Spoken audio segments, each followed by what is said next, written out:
자, 오늘 6월의 첫날이 밝았습니다. 오늘 그에 맞추어서 디도서, 이제 오늘 디도서의 첫 장을 우리가 다 같이 읽었는데요. 여러분, 디도서는 이 디모데후서 바로 이제 뒤에 붙어 있는 책입니다. 근데 이 디도서는 이 디모데 전후서, 아주 성격이 비슷한 책인데요. 특별히 디도서는 그레데에서 사역하고 있는 이제 젊은 사역자 디도에게 바울이 보낸 편지입니다. 앞서 디모데 전후서는 디모데에게 그가 자기 아들처럼 여겼던 디모데에게 편지한 거라면 이건 디도에게 이제 편지한 거죠. 두 편지가 마찬가지로 이제 젊은 목회자들에게 이제 어떻게 하면 이제 맡겨진 그 교회를 더 든든히 세울 수 있을 것인가, 이제 그것을 일러주고 있는 권면이다. 이제 그렇게 볼 수가 있죠. 이제 디도서 1장을 오늘 우리가 읽었습니다. 근데 1장은 특별히 교회 지도자들을 어떻게 세워야 할 것인지를 일러주고 있다고 할 수가 있어요. 말씀을 잠깐 요약하면 먼저 장로를 어떻게 세워야 되는가. 6절인데 제가 읽어드릴게요. 책망할 것이 없고 한 아내의 남편이며 방탕하다는 비난을 받거나 불순종하는 일이 없는 믿는 자녀를 둔 자라야 할지라, 이렇게 되어 있고요. 그 바로 뒤를 이어서 감독을 어떻게 세워야 하는가. 이제 7절부터 9절인데 이것도 읽어드리죠. 감독은 하나님의 청지기로서 책망할 것이 없고 제 고집대로 하지 아니하며 급히 분내지 아니하며 술을 즐기지 아니하며 구타하지 아니하며 더러운 이득을 탐하지 아니하며 오직 나그네를 대접하며 선행을 좋아하며 신중하며 의로우며 거룩하며 절제하며 미쁜 말씀의 가르침을 그대로 지켜야 하리니 이는 등이 바른 교훈으로 권면하고 거슬러 말하는 자들을 책망하게 하려 함이라. 자, 여기 지금 바울이 이야기한 이런 내용들이요.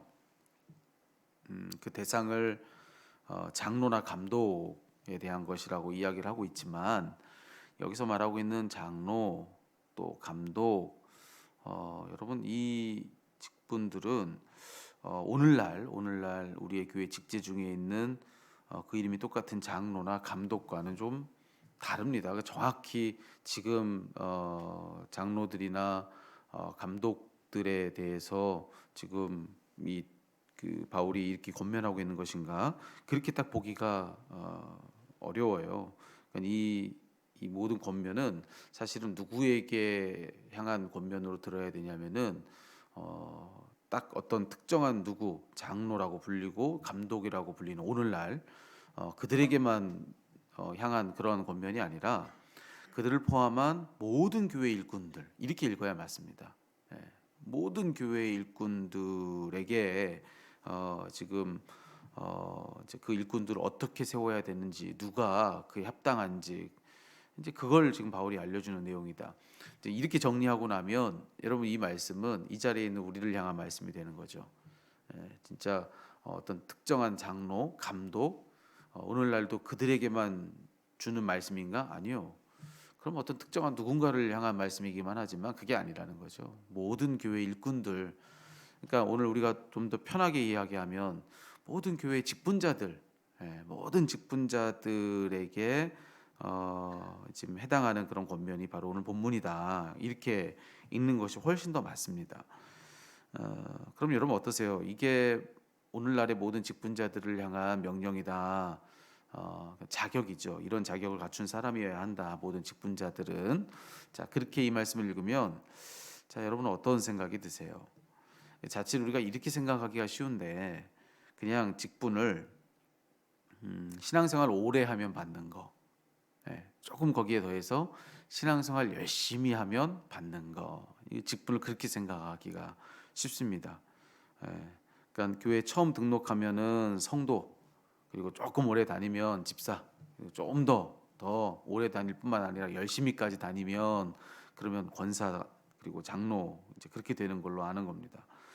여러분 이런 식의 이해가요, 뭐랑 가장 비슷하냐면은 직분을 하나의 멤버십으로 하는 겁니다. 예, 우리가 당연하게 직분 그런 거지라고 생각한다면 그거는 우리도 모르게 직분을 뭐라고 생각하는 거냐면은 하나의 멤버십 정도라고 하는 건데 특별히 멤버십 중에서도 회원 등급제 정도로 우리가 이제 직분을 이해하는 방식인 겁니다. 제가 얼마 전에 그 온라인 카페에 하나 가입했습니다. 제가 관심 있는 것에 대해서 정보를 공유하는 그런 카페였는데요. 그 카페에 감독이 방문을 하니까 뭐 바로 제게 필요한 정보를 안 알려주더라고요. 그거 알려면은 가입을 하라 그렇게 해서 가입을 했습니다. 그래서 이제 가입했으니까 회원이 됐으니까 이제 제가 필요한 정보들 찾을 수 있겠지. 그래서 그 글을 클릭해봤죠. 제가 알고 싶은 분야에 대해서 여러 글들이 있었는데 클릭해 보니까 등급이 안 돼서 안 된다는 겁니다. 그래서 등급이 이제는 그 상향되려면 어떻게 해야 되는가? 그러면은 하루에 한 번씩 며칠 이상을 방문해야 되고 또 글을 몇 개 이상씩 남겨야 되고 뭐 그거에 따라서 뭐 일반 회원, 뭐 우수 회원, 특별 회원 뭐 이렇게 나뉜다는 거예요. 그러니까 카페 활동을 열심히 하면 다른 누구보다 더 열심히 하면 실제로 제가 누군지에 대해서 관심 없습니다. 제가 지금 어떤 삶을 사는지 관심 없어요. 그냥 카페 활동을 조금 열심히 하고 또 더 열심히 하고 뭐 그러면 어느 등급 이상으로 저를 계속 올려주는 거죠. 교회 직분을 이런 식으로 이해하는 것은 상당히 심각한 문제가 있습니다. 왜냐하면 오늘 이 말씀에 보니까 이 직분은 그런 게 아닌 거죠. 예. 오늘 말씀에 보니까 그렇게 쉬운 문제가 아닌 것 같아요. 직분은 오늘 이 말씀대로라고 한다면은 뭘로 감당해야 될 문제냐? 그거는 우리의 삶으로 감당하는 것이다. 이렇게 말을 할 수가 있어요. 즉 모든 교회의 직분의 그런 수여자는 바로 하나님이십니다. 예. 하나님이 여러분에게 직분을 주시는 거예요. 그런데 직분을 주시는 우리 하나님께서 그 직분을 우리에게 주시면서 바라시는 게 뭔가 오늘 이 말씀대로라면 우리의 직분 수여자이신 하나님이 우리에게 바라시는 것은 딱 하나입니다. 거룩한 삶이에요. 우리에게 삶을 바라시는 겁니다. 삶을 하나님 바라시는 삶의 기준이 얼마나 높은지 여기서 여러 가지로 이야기를 했죠. 뭐 여기 그 특별히 어떤 장로 혹은 또 감독 뭐 이렇게 얘기했지만 그 모든 걸 우리 모든 직분에 대한 해당하는 어떤 자격들로 보자면은 여기 하나하나를 다 이야기했지만 이걸 그냥 한마디로 합쳐 보면은 이건 그냥 거룩한 삶을 요청하시는 겁니다. 거룩한 삶을 요청하는 거죠. 거룩한 삶이라고 하는 것은 다른 게 아닙니다. 한마디로 거룩한 삶을 가장 정확히 요약을 하자면 예수님 닮은 삶. 우리에게 직분을 수여하실 때 하나님이 우리에게 바라시는 것은 한 가지인데 그건 뭐냐면 우리들에게 예수님 닮은 삶을 살기를 바라신다는 거예요. 여기 이 말씀 다 결국 우리에게 바라는 것은 자 여기 이 말씀들의 요청은 예수님 닮은 삶을 살라는 요청들인 거거든요. 여기 여러 가지로 얘기했지만 여기에 장로들 어떻게 살아야 되는가? 예수님 닮은 삶을 살아야 된다. 감독들 어떻게 살아야 되는가? 예수님 닮은 삶을 살아야 되는 것이다.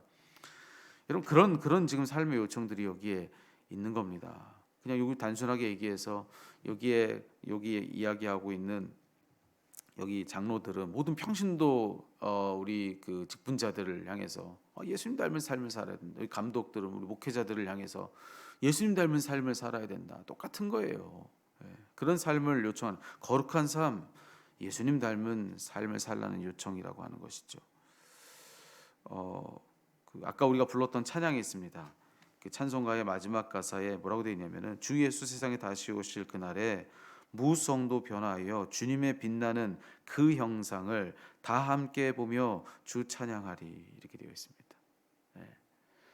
왜 직분 주시나 무엇 위해 직분 주시나 여기서 이것이 너무나도 분명한데 여기 보니까 주님의 빛나는 그 형상을 서로에게서 다 같이 봐야 된다는 겁니다. 그러니까 주님의 형상을 우리에게서 드러내는 그것이야말로 하나님 우리에게 바라시는 바라라고 이야기를 하는 것이죠. 여러분 한번 생각해 보세요. 달리기 선수를 뽑는데 어떤 기준을 가지고 뽑겠습니까? 얼굴 잘생긴 것 가지고 달리기 선수 뽑나요? 말 잘하는 것 가지고 달리기 선수 뽑겠습니까? 달리기 선수를 뽑으려면 잘 달릴 수 있는 사람을 뽑아야 되는 겁니다. 체력이 좋고, 속도가 빠르고, 그렇죠. 탤런트 특별히 뭐 이렇게 뽑는데 뭘 가지고 뽑겠습니까? 연기 잘하는 거 가지고 뽑지 않겠습니까? 탤런트를 뽑는데 그거 말고 공부 잘하는 사람 뽑는다고 한다면, 시험 봐가지고 100점 맞는 사람 탤런트를 뽑는다고 하면 뽑아놓고도 얼마나 낭패겠습니까? 시험은 잘 봤는데 하나도 연기할 줄 모른다고 한다면 그 사람을 데려다가 쓸 수 있는 그런 이런 이 분야가 뭐가 있겠습니까? 그럼 여러분 한번 생각해 보시자는 거죠. 자, 여기 디도서의 이 말씀을 통해서 바울이 일러주고 있는 거예요. 자, 교회 직분자를 뽑는데 그 기준을 다 보니까 어떤 기준을 가지고 직분자를 뽑냐면은 거룩한 삶을 요청하는 거죠. 거룩한 삶을 살 수 있는 자격을 갖췄냐는 거죠. 기본적인 거룩한 삶의 소양들을 갖췄는가? 가정에서 너 거룩한가? 일터에서 너 거룩한가? 대인관계에서 거룩한가? 그럼 여러분, 이렇게 뽑아놓은 직분자는 무엇을 위한 삶을 사는 것이 그 직분자의 목표겠습니까? 목적이겠습니까? 거룩한 삶이죠. 그러니까 여러분, 정말로 거룩한 삶을 살기 위해서 이제는 이 직분자들을 뽑아놨으니까 적어도 이런 조건들을 요구하고 있는 거라고 하는 것이죠. 달리기 선수를 뽑을 때 체력을 보는 것처럼 거룩한 삶을 사는 누군가를 지금 이제 그런 삶을 살도록 특별히 부름받은 이들을 세워야 하니까 기본적인 이런 거룩의 소양들을 가지고 있는지를 보는 거라, 이렇게 얘기할 수가 있는 거죠. 그러니까 이건 이제 우리에게 적용을 하자면 어떤 이야기가 되냐면요, 오늘 우리가 직분자로서 우리의 삶을 살아갑니다. 근데 이게 무엇을 위한 것인지를 잊으면 안 된다라고 하는 것이죠. 우리가 자칫 그냥 직분을 그냥 호칭으로 아는 경우들이 많아요. 교회 오래 다니면 서로 이제 우리의 또 다른 이름이죠. 맞아요. 우리의 또 다른 이름이 맞습니다. 제가 아는 어떤 교회는 교회 직분제를 없앤 교회가 있습니다. 그러고 나서 서로 부를 이름이 없어져 가지고 그래서 모든 관계가 다 어색했다고 하는 그런 이야기를 들은 적이 있어요.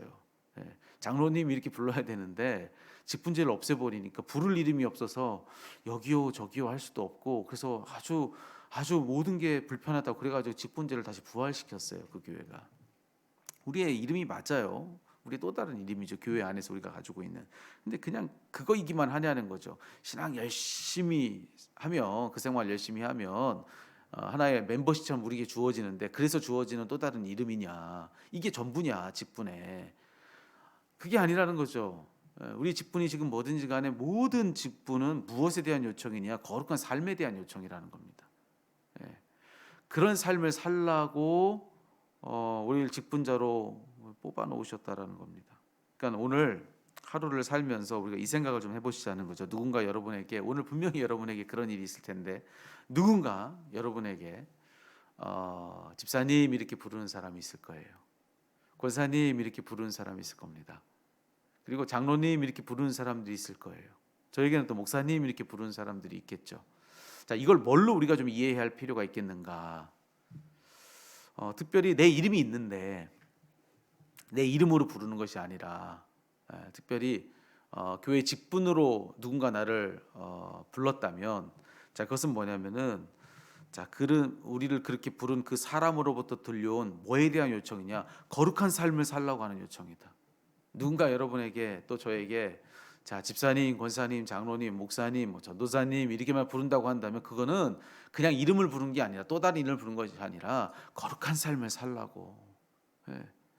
집사님 그러면 집사로서 너 거룩한 삶을 살라고, 권사님 그럼 권사로서 거룩한 삶을 살고, 장로님 그러면 장로로서 거룩한 삶을 살고, 목사님 전사님 하면은 목사 전도사로서 거룩한 삶을 살라고 하는 그 사람으로부터의 요청이고, 더 나아가서 그건 하나님으로부터 들려온 명령이다. 이걸 우리 잊으면 안 된다라고 하는 것입니다. 오늘 보세요. 이 직분은 철저하게 거룩한 삶에 대한 문제지 그 말고 다른 게 아니라고 하는 것입니다. 그런 게 아니라는 거예요. 여러분 오늘 이 말씀을 기억하면서, 자, 우리는 자, 직분을 가지고 사는 사람들인데 이건 무엇에 대한 요청이고 명령인가? 거룩한 삶이다. 예수님 닮은 삶이다. 그래서 오늘 그렇게 한번 생각해 보시자는 거죠. 그냥 나 아무개로만 내 삶을 사는 것은, 자연인 내 아무개로만, 저는 그냥 이창환이라고 하는 이름 가지고 사는 거, 거기서 더 나아가서 누군가를 저를 목사 이렇게 불렀다면, 그렇다고 한다면 그 불려진 그 순간에 하늘로부터 들려오는 음성으로 듣는 거죠. 너 거룩한 삶을 살아야 되는 사람이다. 잊지 마라. 너는 거룩한 그 직분을 가지고, 하나님 주신 모든 것은 거룩하니까 거룩한 직분을 가지고 거룩한 삶을 살라고 하는 명령 앞에서 너는 오늘 살고 있다라고 하는 것을 하나님이 내게 그렇게 일깨워 주시는 순간이다. 여러분 그렇게 기억하시고, 이 자리에 계시는 모든 집사님들, 권사님들, 장로님들 다 그 마음을 가지고 우리는 그런 요청과 명령 앞에서 우리의 삶을 살고 있다. 여러분 그런 마음을 가지고 오늘 한날을 거룩하게 그렇게 살아내는 저와 여러분 우리 모두가 되었으면 좋겠습니다. 거룩한 삶은 진짜 앞에서 말씀드린 대로 살아내는 게 맞는 것 같습니다. 그냥 내가 그냥 살아야지 하고 해서 그냥 자연스럽게 사라지는 건 아닌 것 같아요. 살아내는 겁니다. 살아내는 겁니다. 오늘 우리 지난 주일에 말씀 나눴잖아요. 오늘 내가 내 삶을 거룩하게 살아내기 위해서 내가 지금 이 순간에 어떤 선택이 더 아름다운가, 어떤 선택이 더 칭찬받을 만한가, 어떤 선택이 더 하나님 보시기에 합당한가, 이걸 가지고 오늘 그 선택을 해냄으로써 살아내는 거죠. 여러분 그것이 오늘 우리가 특별히 더 직분자라면 우리가 마땅히 해야 될 바라는 거 기억하시고, 거룩히 삶을 살아내는 저와 여러분 모두가 다 되기를 간절히 소망합니다.